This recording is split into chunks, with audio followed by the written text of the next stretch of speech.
You're listening to Your Worst Friend. Going deeper.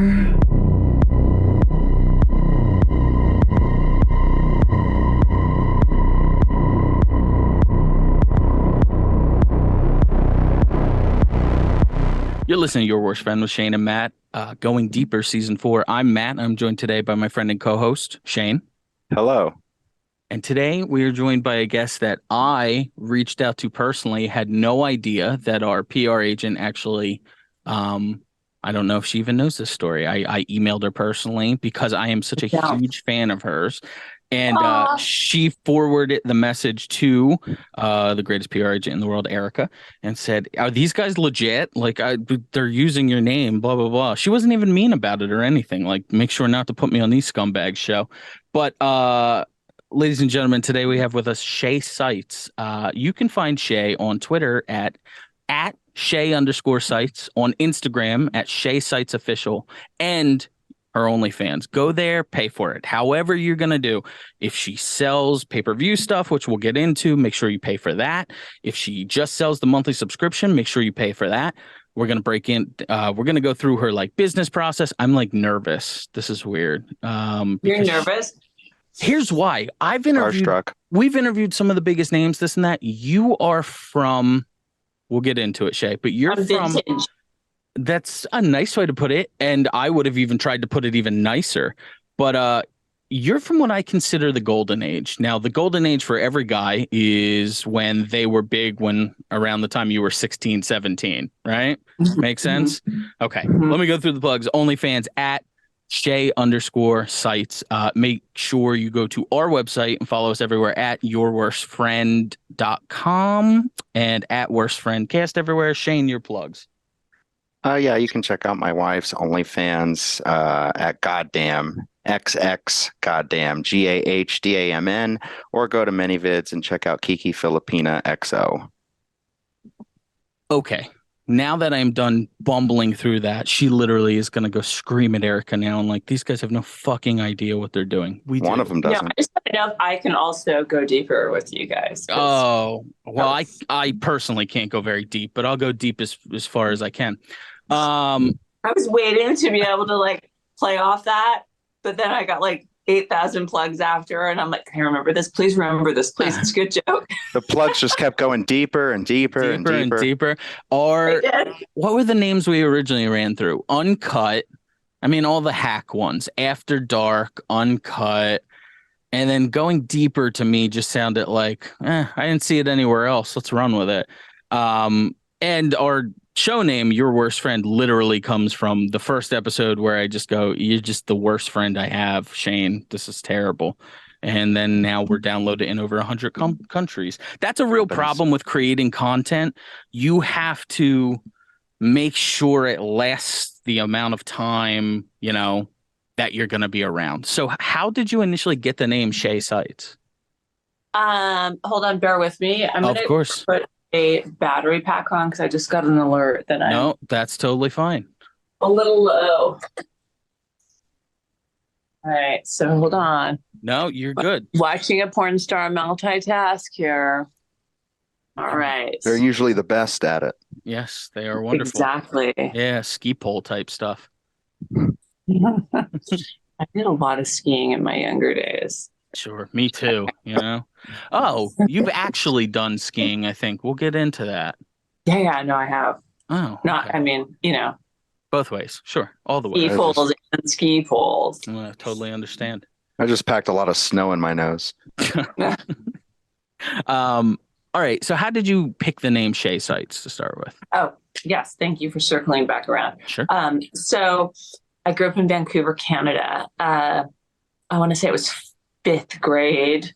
My dad, I grew up with my father, only child, and he used to come down to Los Angeles, where I now live, and visit a college friend every year in like September. And we would always do the same trip. He was a big wine person. We would drive through Napa back in the day when, if anyone drinks wine, Silver Oak was $25 a bottle, not 70. I was a little one, and I used to like tour through there, and that's, I think, probably totally unacceptable now. But through the redwood forest, at the house of pancakes, all the way down to his friend's house. They had a couple of kids. One was around my age, and I used to go to school with her and thought it was the coolest thing ever because everyone was a surfer and, you know, very LA from Canada. It's like Vancouver's a cool town. It's beautiful, but it's not Los Angeles, right? Sure. So the hot, popular, cool guy was Shay SIghts, but I'm sure it was like SIETZ or something. But of course, here's this like little girl from Canada going, oh, Shay SIghts. And so fast forward to, I don't know, when I started stripping in Canada, I was like 19, 20, drinking age up there's 19. So I was like, I need a name. And that like literally just popped into my head, Shay SIghts.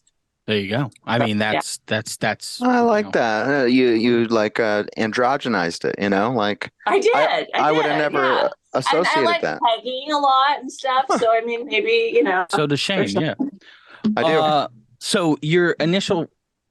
Wait, let's go back to that. Are you Go a back to bottom? Yeah, let's circle back around there. Okay, sure. Blow that off. I mean, I'm willing, but I'm more of like a coach. You know, I really like to be an observer. Yeah, I love watching too. I'm super voyeuristic. Yeah, that's the word. I'm voyeuristic. So, you know, like if my wife was going to peg Matt or something, I'd be totally down to watch that. Yeah. I'm as vanilla as could be. I've had 2 serious girlfriends in my life. I was lucky enough to meet my wife at 20 years old, and I am 35 now, and we are very happy, and she's never pegged me once. That is not because I have any kind of problem with it whatsoever. No, no. It's a personal preference. Scared. You know what? Truthfully, Sure. do you want to know what it was? Not that you asked anyone, but here, let me go on a little rant here. Do it. I am uncomfortable with my looks, my body, everything like that. So I can just imagine. Here's what I do. I always, when I'm around my wife, oh man, why are we going deeper on me? It's therapy. When I'm around my wife, as long as we've been together, I never want to give a gross impression of myself because don't ever get pegged then. That's unless you've literally been trained by a porn star or someone. No, and everybody listening to this, seriously, you have to either just be okay to go, fuck it, I'm gonna poop on someone, or prep like we do. There's like no in between, because in between is like, oh God, what if I shit on someone? Yeah, see, I can't have the thought of her waking up one day going, oh my God, remember that time he shit on my dick? I have to leave him now. You know, and I've had we're like at some point somewhere everyone has had some weird shit happen and none of us care. See, that's fair enough. The part of the business, yeah. So you did, like I was saying, like, no longer sexy to like 50% of my fan base now. And you are so much sexier to the other 50%. Right. That's exactly what I was thinking. The other 50 are now going to sign up and go, oh my God, does she do shit stuff? Yeah. Like, get over a glass table and let me really watch it. No. So that I actually don't do that. Okay. Well, that leads us into a question. We, since day one, have come up with this little acronym. And it is SAK, S-A-K.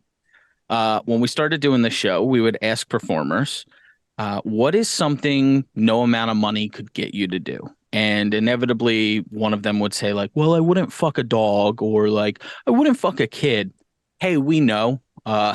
We know that. We understand that. So shit, animals, kids are the 3 things we go, hey, we understand that's not on your list. Is there anything on your list that you're just not interested in doing, either for any amount of money, even if the performers are great and everything else? Is there an act? Is there a fetish? Is there a type of scene? Anything like that where you go, that's not Shay SIghts. Shay doesn't want to do that.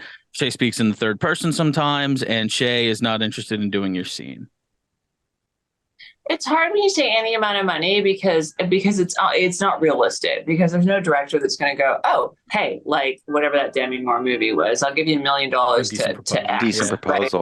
Right? Yeah. And you sit there and go, I could probably have a few nice shots of tequila and like wrap my brain around it for a minute for that. Everybody thinks maybe, right, with whatever the thing is. I don't know that anything we're talking about would ever get that amount thrown at them. But if we're talking hypothetically, I used to do a lot of fetish and kink before I even did porn, actually. And I just got to the place where I was like, I don't really like being submissive. I'm more of a dom if I'm going to do anything. But I also don't really like hurting anyone. Like, I don't want to beat the shit out of someone and make them bleed and get into, like, you know, medical mutation. And again, no judgment, but like, I'm not going to like kill boss at your fucking dick. Like, it's not my jam.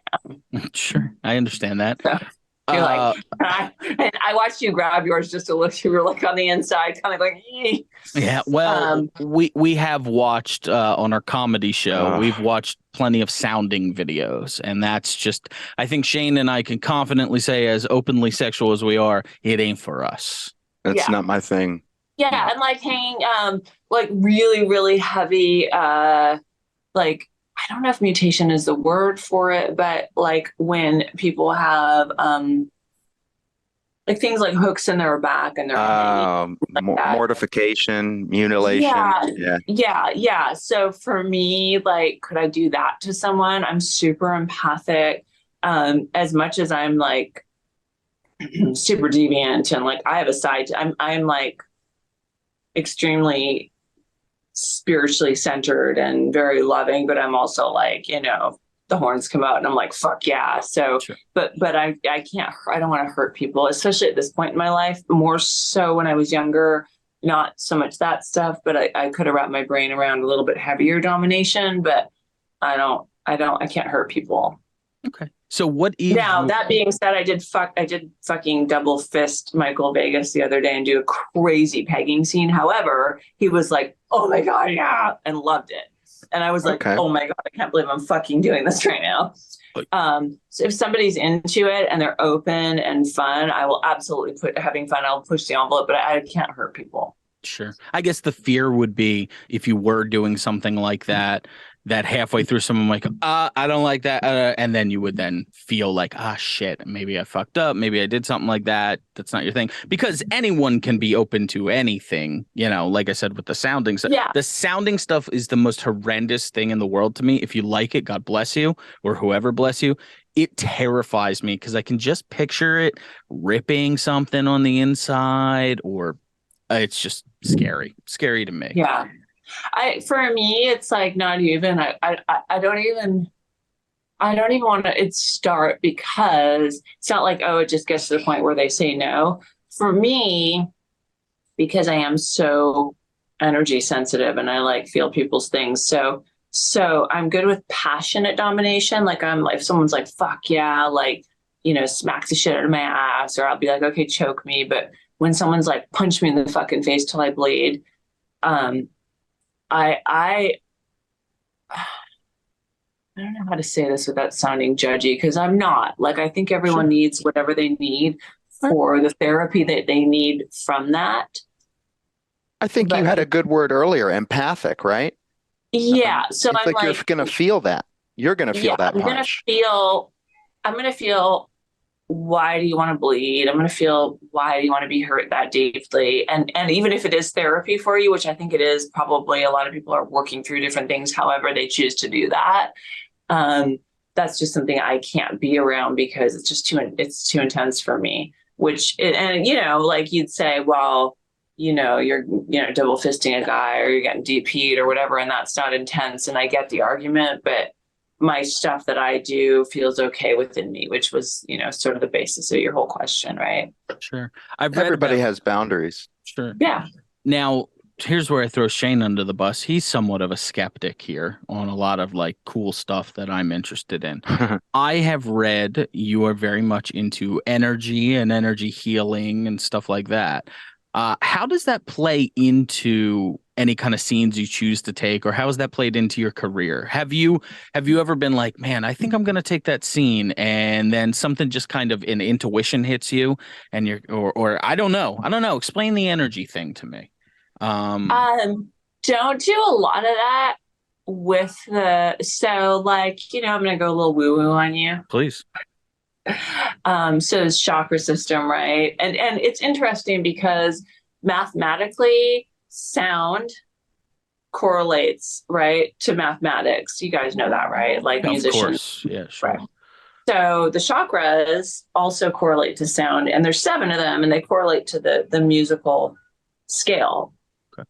It's C, D, E, F, G, A, B, C. So there's 7, right? And same thing, like you hit a tuning fork, you try to tune your guitar or violin, you'll also tune a chakra, just like one starts vibrating and the other one beside it will start vibrating. Our bodies do that as well. I'm not super scientific, but I'm trying to articulate what I know. So like how you see it is the most important thing. Yeah, sure. Yeah. So that's the science part of it, is like we all vibrate in a different place, right? So sorry, I'm getting all these alerts here. I don't necessarily go into a scene going, oh, I'm going to open up and be all empathic and do this thing. Like, I go into a scene usually and go, oh, okay, this is go time. I'm going to go find Shay. And I usually go, and I go, and I'm like, fuck yeah.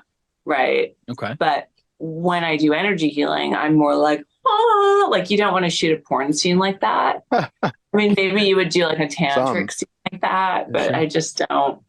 Yeah. Do a church scene like that. Yeah. Yeah. I don't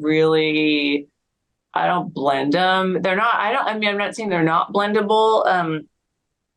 Not the stuff I've shot thus far.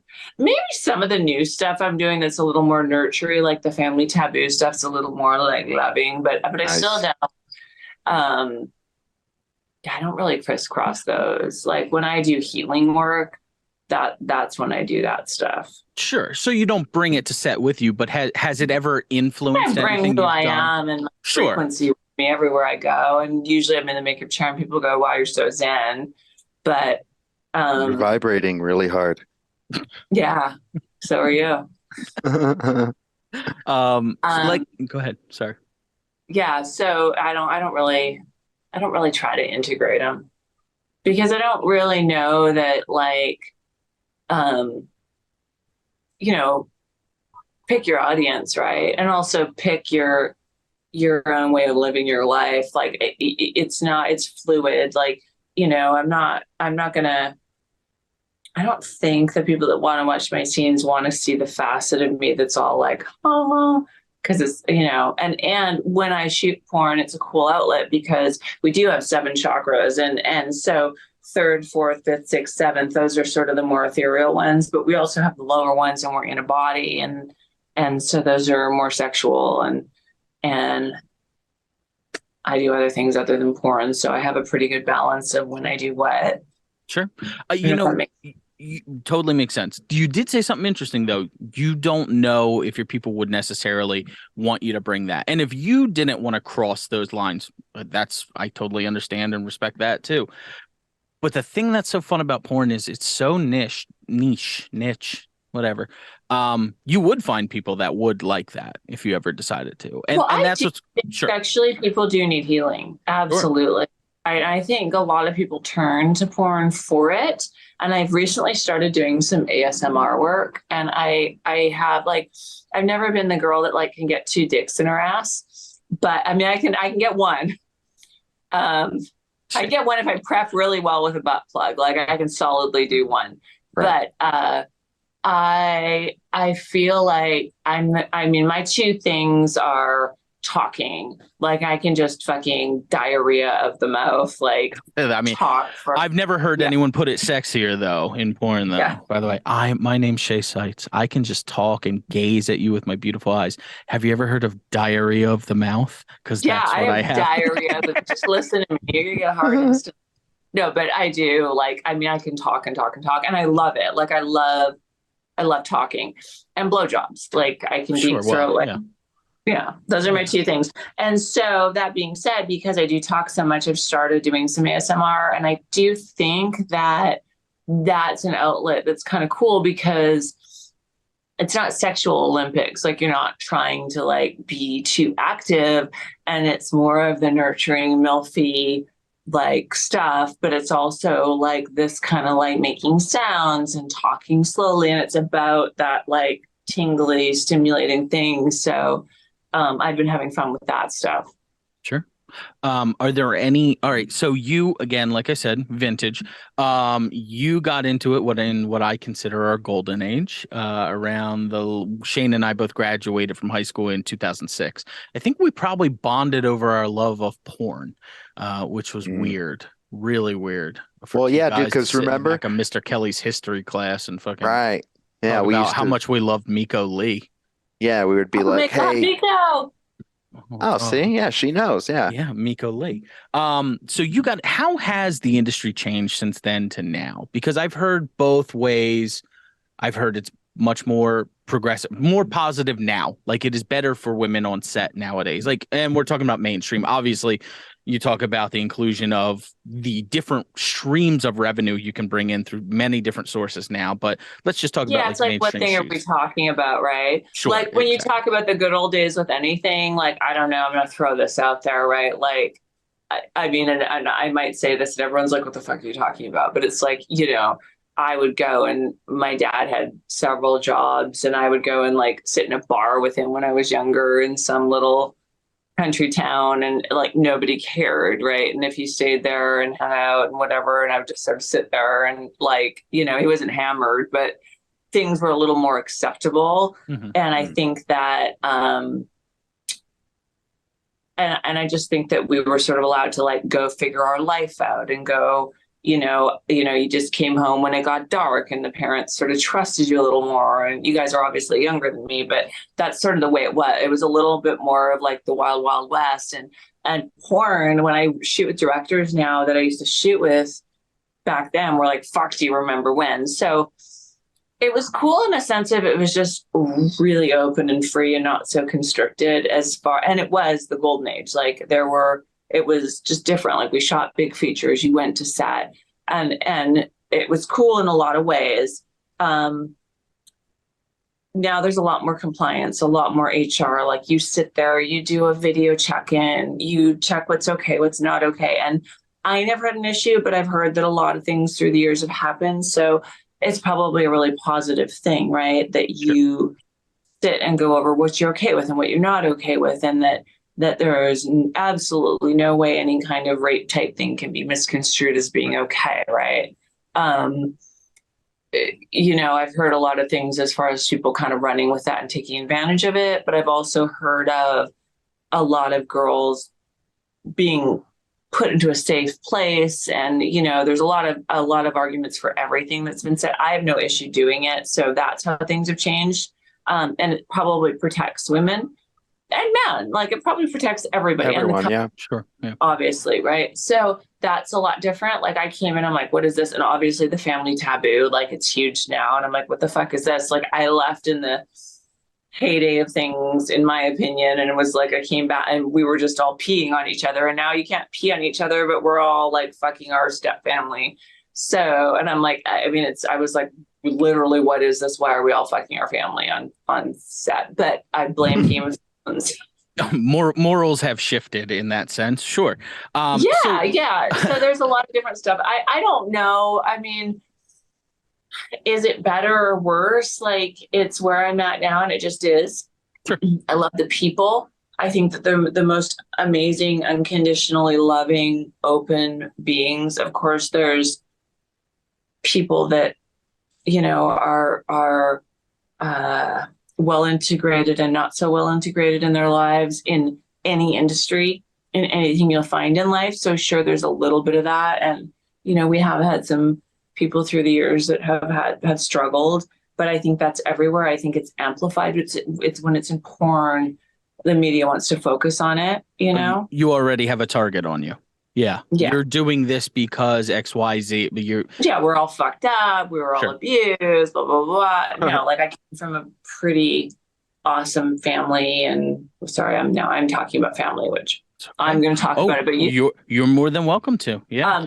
I came from a great family, and I was really supported, and I mean, it's not they were like, fuck yeah, go do porn. Of course, there was some disappointment, but it was never like my door's shut and, I'm not going to support you. Sure. It was like, normal concern from a parent. But, so I think that I think there's good and bad. It's the boring answer. Like, I don't have an opinion on that. I think that I sort of missed the camming thing. That's when I went off to start my own stuff and do other things. And I came back and it was huge. And that's what kind of moved us all into content creation. And I think it's amazing that women and men, that everybody can create their own content now. It's kind of a big deal. Sure. And it does kind of take the power away from the monopoly of the big companies, and spread things out, which I think is great. You know what? It kind of gives power, obviously, to the performer, but also to the good mainstream companies. So, you know, if you know that you're going to have a tougher time finding girls because they're making so much more on their OnlyFans, you then have to be able to, you know, you're not going to get a lot of scenes. Well, you will, but it'll mostly be like newer girls getting into the industry, but you're not going to get big name stars shooting in like a dingy set with like shitty cameras and this and that. You got to incentivize them. Right. You have to say, hey, I understand you're making so much more. Here's the benefit I can provide to you. So it almost sounds like the golden age, like we talk about, is I would kind of make the comparison that it kind of feels like the Wild West in this sense. The Wild West seems like a lot of fun. You just don't want to be one of the people that get shot in the back. But like, you know, those people that got shot in the back are people who went through bad experiences and whatever. And, you know, sorry that happened to them. It is a bad experience. But we have. Yeah, no, I mean, literally, it was like, I mean, I was like, oh, what is all this HR stuff now? I mean, it was just so, everything was kind of like, I don't know. I actually don't even know what I'm really allowed to say, so I'm just not going to say things because I don't want to be like, we used to do this and that, and I'm like, we used to sign our contracts in blood. Yeah, yeah, but I mean, like, I have very good boundaries, and I'm not like anyone that looks back on that and goes, oh, that could have been a lawsuit or anything. It just kind of was what it was. I was actually on set with one of the old school directors a while ago, and we were laughing. We was like, remember back in the 90s when like everything was peeing? And now what's funny is you can't pee. You can squirt. You can pee and call it squirt, but you cannot pee.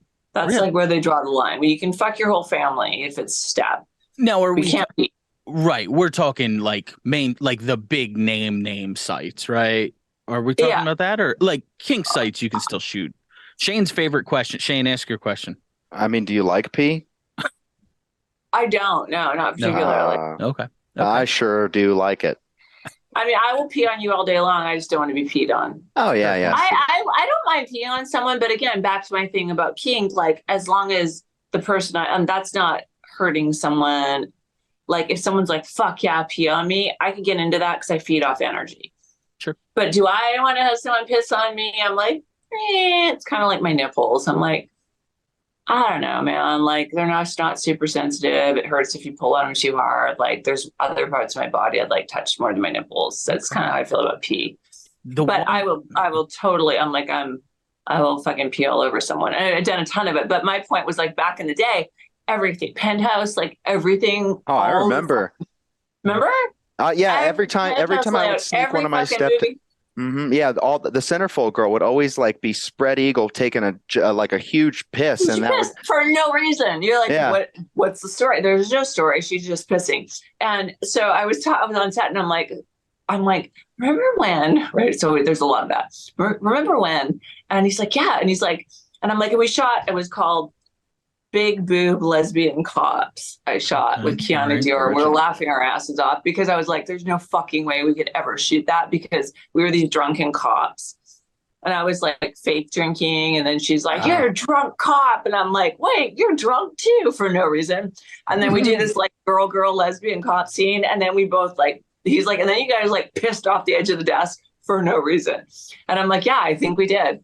And so, you know, that happened back then, and we're sitting here going, yeah, and you can't pee now, but there's all these other things you can do, right? So I just am kind of waiting for the next wave of like, okay, now you can't fuck your family and your step family anymore, but now you can do this, right?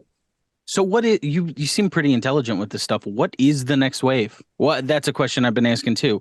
I've been asking about this wave, like because I was gone for 10 years, and I'm like, what the fuck is this wave? Like I'm fairly business savvy. Like I have businesses and I try to understand like things like algorithms and trends and stuff. And I'm like, where'd that come from? But it has to be because it's selling. So like, do I know what the next thing to sell is? I don't know. But I can tell you that there's no fucking way I thought, you know, in 2006 when you guys were jacking off to me in, let's say college. Can we say college? Because high school is weird. I didn't go. I was 18 in high school, but yeah, sure. That's fine. Okay. I missed the birthday cutoff. I'm not stupid. Okay. I mean, So I you am guys stupid. both, when you guys were 18 and jacking off to me. That's correct. Yes. Whenever that was, yeah, I mean, I feel, I don't know. I feel like, I don't know what the next thing is. I just Sure. don't. Yeah, and look, if the three of us knew what the next thing was, we'd be billionaires at this point. Like, because we'd start prepping it, not at this point, probably 5 years from now. Start prepping it, figuring it out, how to get in the algorithm. I don't know that anybody knows. And I think it really depends on where the culture goes. I think P's going to make a comeback. You're hoping gonna he makes a comeback. But you know what? You can hope all you want, but the issue is we're not allowed to pee. Now, but you say not allowed. Are you talking mainstream then? Because it seems like the influence of mainstream is really being leveled out by all the independent content. Yeah, I post myself pissing on Twitter all the time. Oh, do you see pissing on Twitter? Constantly. I can't. There's no pee on OnlyFans. Oh, okay. I didn't know that. Oh, that one. No, Okay. only squirt, which is It's I'm told pee most of the time. I actually squirt, but I don't I mean, I'm like someone fingers me and there's some squirt that comes out and it's actually like a clear fluid. So I'm not familiar with like, I taste tested. It's all the same. But I mean, do they allow piss on many vids? Yes. But you can't consume it. That's the thing. It's like they have that one stipulation where you can show people peeing and it can say pee, but if you imply or show like consumption, like a human being swallowing it, that's not allowed. All right. So I couldn't piss on someone's face, that was a huge one. Do you remember that though? Like laying down and like pissing in someone's mouth. Piss boarding. What is it? Did you have a term for it? Shane? Piss what? Oh, I was muted. Sorry. Piss boarding. Like waterboarding. Oh, like waterboarding? Piss boarding. Oh my God, I just spat. That was amazing. I can't believe you didn't hear that. So then maybe you're right. Maybe that's not the next trend because I wasn't aware of, all the limitations they put on it. So you're right, man. So then where do we go? I sure hope it's not farts. Yeah, that's not my thing. That's so not It my is thing. a thing though, because I once did a video. This is gonna, I know I feel like I'm maybe a little bit reserved and a little bit of a dry sense of humor, but so I showed up, this is a long time ago, because I did a lot of fetish as I was getting into porn. I showed up for a face sitting video and I just randomly had a fart machine with me because I thought it'd be really funny, like as like Kianna was sitting on someone's face to be like, hit the fart button. So, and they're like, that's fucking great. We should use that. So we did this fake farty and it was like this bestseller. Oh, okay. Wow. Yeah. So you use the fart machine on set. Why not just put them in post-production? They had the fart machine while we were face sitting. They would press the buttons and then we'd have to be like, oh yeah, take that fucking fart. Okay. Do you know how hard it is to not laugh? No, I couldn't do it. No. Like for me, I brought that thing because I thought it was funny. And then they're like, and I'm like, oh yeah. I mean, it was really difficult. Here you go. Be sexy about this. No. Oh my God. And it was Tanya, Danielle, Kianna and I, and Tanya was like, I mean, she was fucking full throttle. She was awesome. She's like, I had so many beans for lunch. Take that fucking fart. And I was like, You've done a lot of scenes with Kianna Dior, right? Is she one of your better friends in the industry? Yeah, well, we came from Canada together. Okay. So that you're talking older stuff. We did a ton of stuff earlier on, but we haven't done a lot lately. We've done a couple things for our OnlyFans. Okay. All right. Yeah, I'm a big fan of hers. He's so rad. Yeah. I mean, that was my era. The first interview we ever did, actually. Well, first interview we did was with Dan Ferrari and Suzanne Ferrari, who are great. They run slutinspection.com. But the first like porn star interview we did, which blows my fucking mind that we were able to get her as our first one. The first one. Gage. Do you remember Gage back in the day? Oh my gosh, she talk about squirting. Yeah. Gage, man. Gage was the best. She was a little spinner. Yeah. Yeah. And it's funny. I'm in contact with all these people from that era, and I just can't convince them to go over the hump and come on. Like Lisa Sparks is one. And, again, I think that was the golden era. It was when the internet was becoming really more prevalent. They were able to push stuff out, more content. Was that business wise? Am I right in calling that the golden era? Like, obviously now is very good as well, and it puts more power in your hands. But up until that point, was that just there was less of us. There wasn't everybody creating content. There was like, it was when they say the golden era, it's always like, remember when. So I think what people mean is remember when, and no disrespect to someone with the label, but it's like people say, remember when porn stars were porn stars. And it's not that they aren't now, because certainly when you go to AVN, Angela White has a fucking line.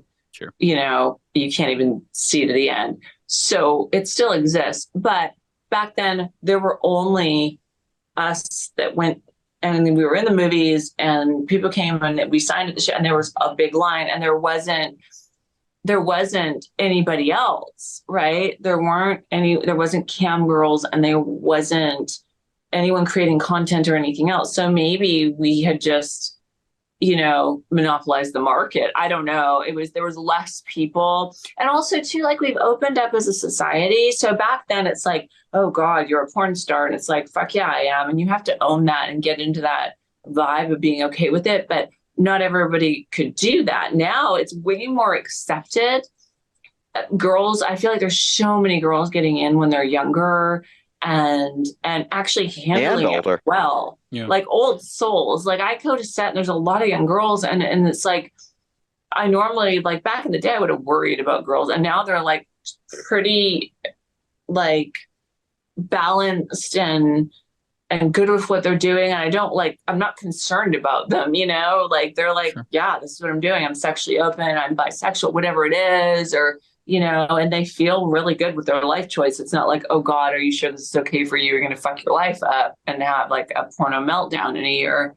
These girls now, they're like solid. And so, yeah, there's just a lot more people in the industry doing a lot of different things. So it's not just this, like, you've got to go to this place to see the porn star, like the DVD store or the show. And it's this big deal. There's just a lot more content creators and people shooting, and it is a lot more empowering, and there's a lot more money for all the girls, but the whole porn star thing is a little more saturated, I think.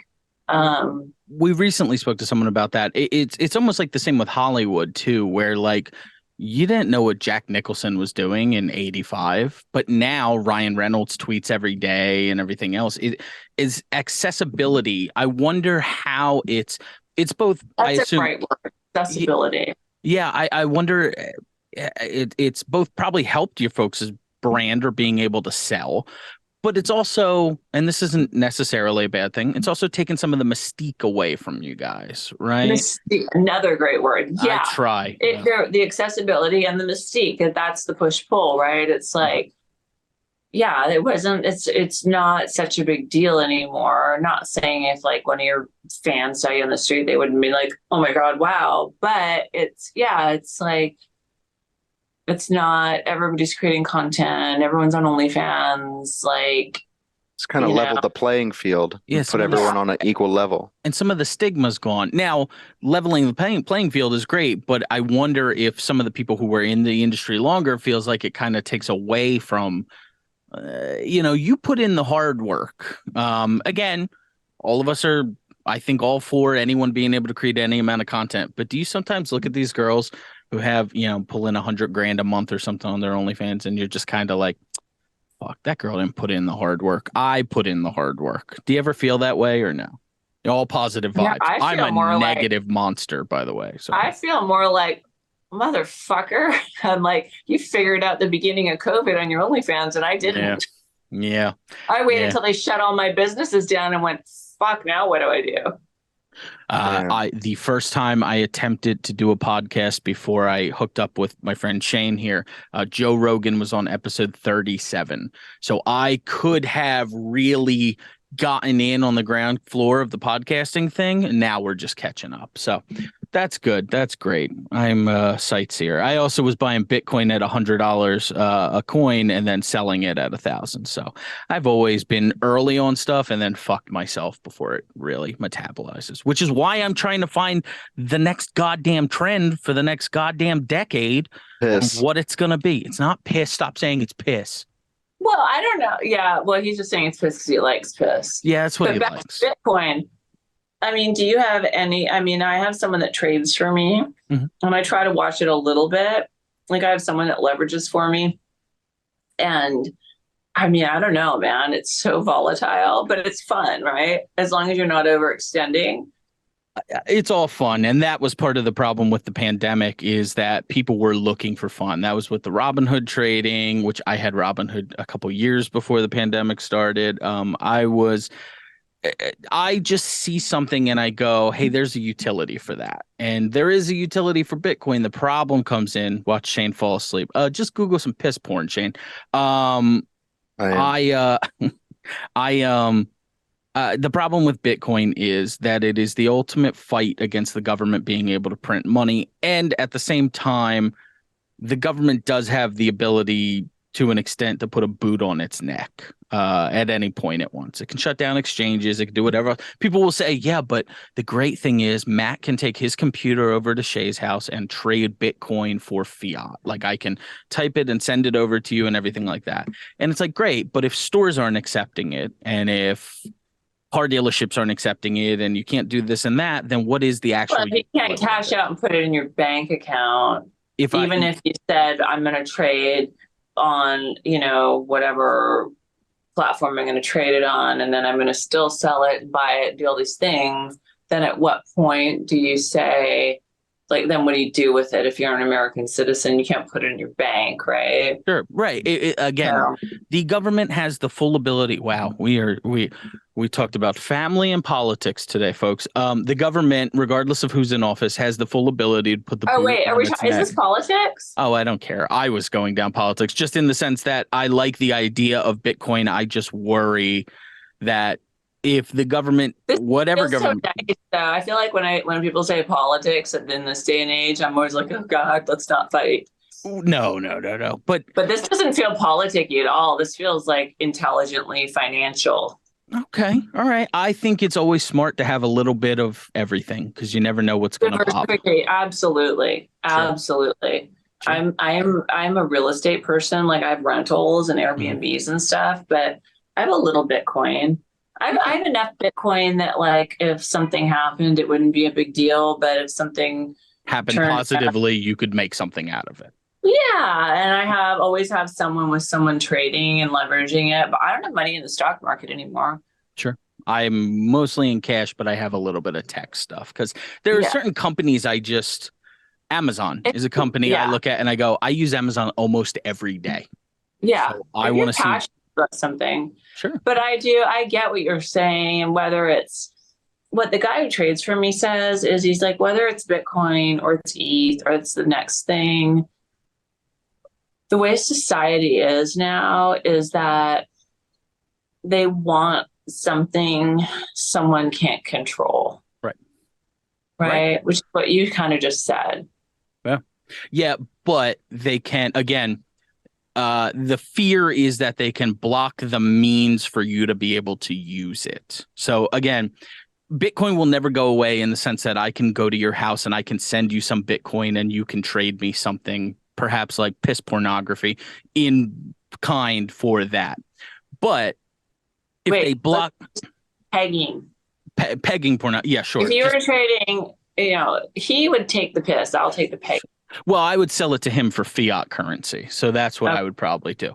But the fear is that now you are holding something that you can only trade with other Bitcoin people. You always want to be able to cash it out. And if the government saw it as too big of a threat, they could then put their boot on the neck of Coinbase or whoever else you would use to cash it out to a money that you would use. The best thing for Bitcoin would be is if companies start integrating it, which is tough to do with the volatility of it, if they started integrating it so you could pay for things with cryptocurrency. Didn't they start though? Like, didn't MoneyGram start doing one? They started to when Bitcoin was around 60,000. Now that it's sitting around 30,000, they're a little less, because if they're not cashing, if they're actually holding any of it, you've lost half of your value. Yeah, I remember that. And then there was like that whole thing about, I know there's that big lawsuit, we're going way down the rabbit hole, but the XLM and all that, the XLM and all that stuff, and them actually having like a bank, because the banks at some point, they were saying that they want to have a way, instead of like the wire and the old school way of doing things, like to actually fucking send money through a cryptocurrency would benefit the banks and everybody to be able to do that. It's sort of the next big technological advance of the banking system. So what currency are they going to use, right? Like, is it XRP has a lawsuit and XLM is, they were talking about it. Well, just keep your eyes open for central bank digital currency going forward. That's going to be the one. There is going to be one though, because it's smart.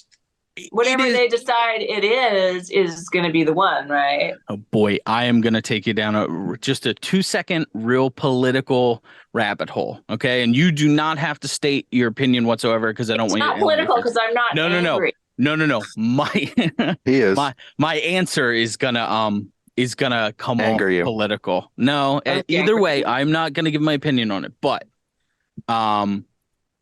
you're Canadian. Remember the trucker strike? The convoy thing, COVID. They didn't want to get the. No, I've been down in. I have U.S. citizenship. I've been here a long time. No, but I just mean if it came up in the news. And I also don't watch the news. If that was big, Fair enough. I sound stupid, I don't watch the news because it makes me cry. No, it's okay. So what Trudeau was doing was actually suspending bank accounts during that time of people who didn't want to get vaccinated, didn't want to do whatever. Again, whatever anyone's opinion is, doesn't matter to me.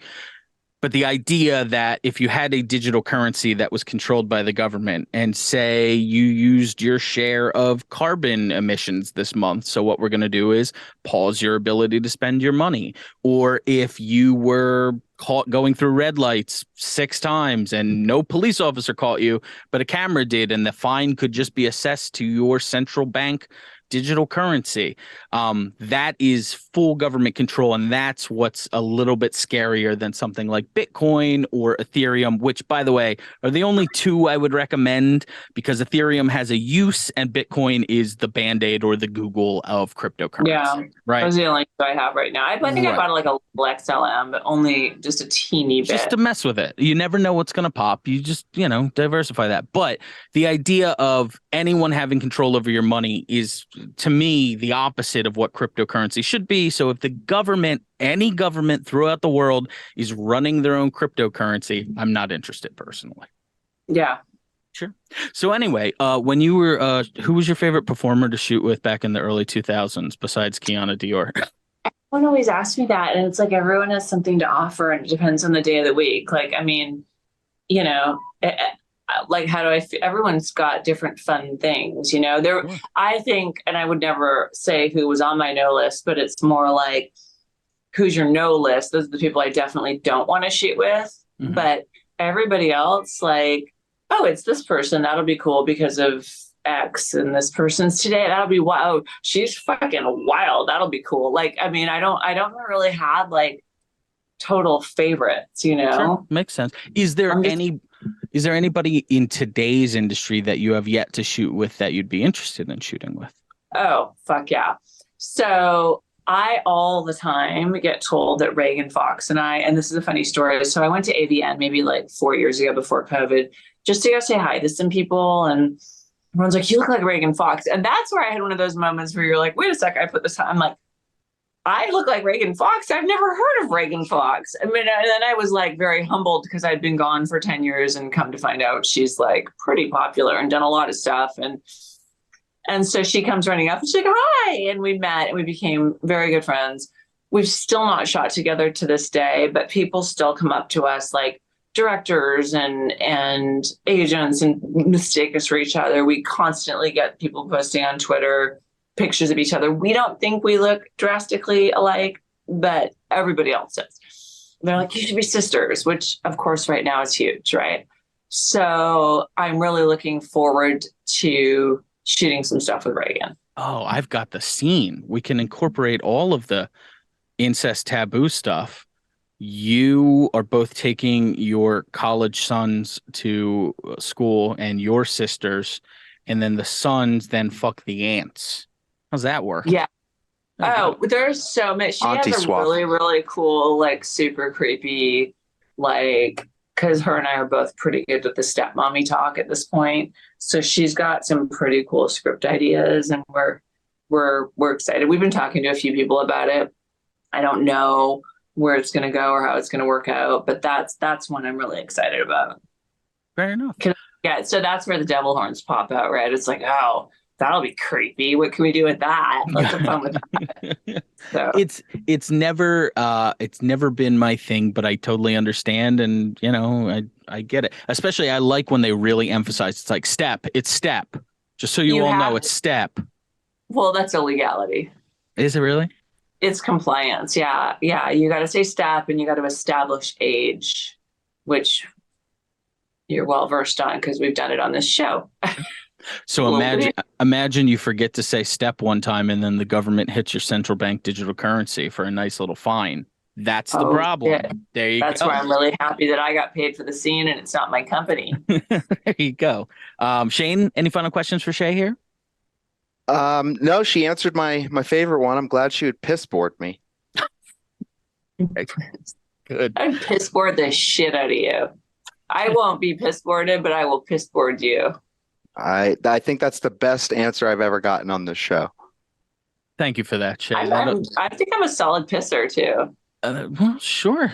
Drink a lot of water, I assume. See, I like to eat a lot of asparagus and drink coffee. So, yeah. Ow. Yeah. It comes out like jelly sometimes. So, Oh, wow. Jesus That Christ. might be something you want to have your doctor look at. That guy's a quack. Ladies and gentlemen, we had on Shay SIghts today, one of my favorites of all time from the golden age and still crushing it nowadays. Make sure you check out all of her stuff on Twitter at Shay_SIghts, on Instagram at Shay SIghts Official, and on OnlyFans at Shay_SIghts. All those links are going to be in the episode description. She's been wonderful to talk to today. A lot of fun.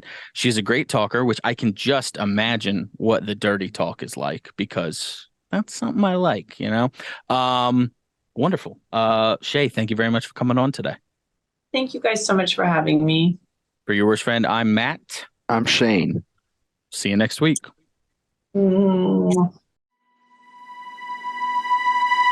Thanks for listening to Your Worst Friend.